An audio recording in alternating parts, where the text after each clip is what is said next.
Écoutez, c'est un exercice un peu délicat que de réagir à chaud après des interventions aussi riches et aussi passionnantes. Dans mes propos introductifs tout à l'heure, je disais qu'on aurait matière à réfléchir et à agir à partir des témoignages. Je crois que notre attente a été satisfaite et largement satisfaite. Alors, ce que je pourrais dire, peut-être une première réaction très, très synthétique, ou ce que je ressens en écoutant les interventions de tous ces hommes et ces femmes passionnantes, c'est qu'on a retrouvé, moi j'ai noté beaucoup d'enthousiasme dans l'expression des uns et des autres, beaucoup de réalisme aussi, de l'énergie. L'énergie qui confine au courage, quand certains nous disent que ça n'a pas marché tout de suite, qu'il y a parfois des lenteurs ou des murs administratifs qu'on a envie de laisser tomber, puis que d'un seul coup on ouvre la bonne porte pour redémarrer. Ça me semble particulièrement important.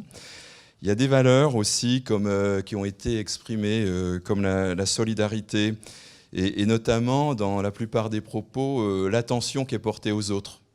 Et du coup, je ne sais pas si vous avez fait cette remarque, mais à peu près chaque intervenant a parlé de sens à donner à ses actions de citoyens ou d'entreprise. La notion de responsabilité aussi. Certains ont dit, bon, moi je n'ai pas à juger. Quand il y a des personnes qui viennent, qui demandent, on a ce qu'il faut, on distribue.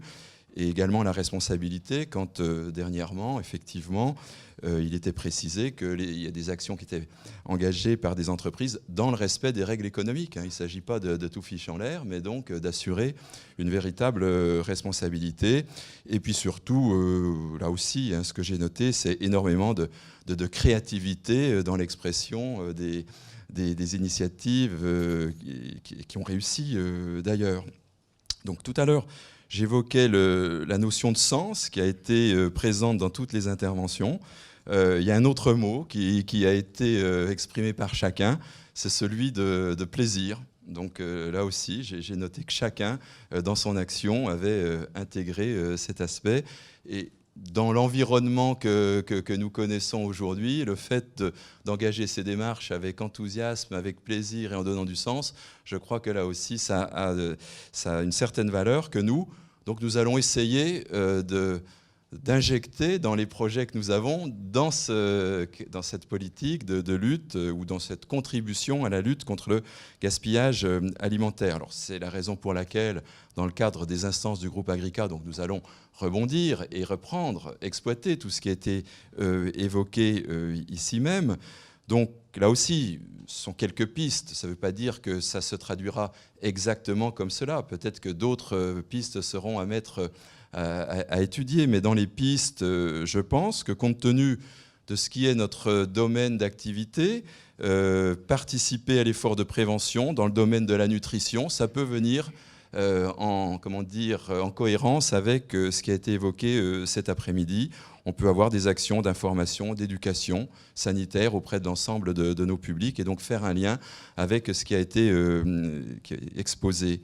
Ensuite, une deuxième piste consisterait à repérer sur les territoires les actions qui mériteraient d'être relayées auprès de nos publics. Donc aujourd'hui, on a déjà eu pas mal de sources d'informations.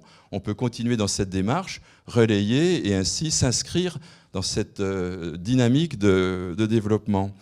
Troisième piste, nous pourrions réfléchir à des partenariats. Alors, j'ai bien noté que sur certains territoires, il y a des partenariats qui associent des organisations professionnelles agricoles et la MSA. Or, il se trouve que pour nous, la MSA est un partenaire naturel et historique. Donc, je pense que là aussi, dans le cadre de notre action sociale notamment, il y a certainement des ponts à trouver. Dans le cadre de ces partenariats, nous pourrions même soutenir financièrement des projets qui entreraient dans le cadre des valeurs d'entreprise socialement responsable que nous voulons respecter, que nous voulons donc développer. On pourrait réfléchir à créer un prix aussi qui récompenserait les initiatives. Enfin, il y a toute une série là d'actions que nous allons pouvoir engager à partir d'aujourd'hui, parce qu'aujourd'hui, il faut considérer que ce colloque, c'est le point de départ donc des actions que nous allons développer dans ce domaine au sein du groupe Agrica. Et aujourd'hui, ce colloque, c'est le départ, et nous allons pouvoir concrétiser un premier acte de notre engagement, puisque nous allons signer avec ECFM, Ensemble contre la faim et la malnutrition, qui est donc représenté ici par son président Luc Guyot. Donc nous allons profiter de l'occasion pour concrètement signer un protocole